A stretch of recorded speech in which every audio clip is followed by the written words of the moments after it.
Hi, and welcome to the fluid mechanics part of Phys 2201.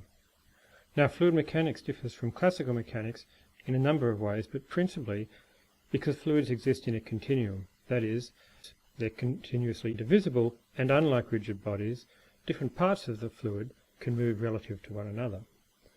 Now, of course, there are still constraints on how these different parts of the fluids can move, and these constraints lead to things like stress and strain and viscosity.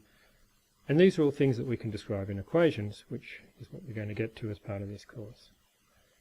In many situations, these relationships between stress and strain, pressure, etc., can lead to waves, instabilities, sometimes chaotic flow, and quite frequently turbulence.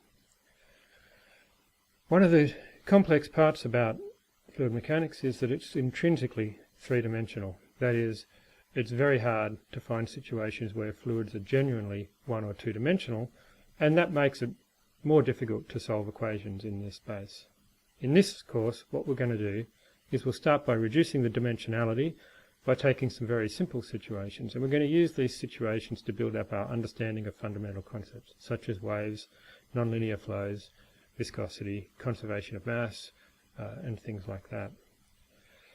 In this particular week, what we're going to do is we're going to actually get to a very simple equation of motion using the principle of least action, and we're going to combine that with the conservation of mass, and we're going to use this to understand waves and nonlinear flow.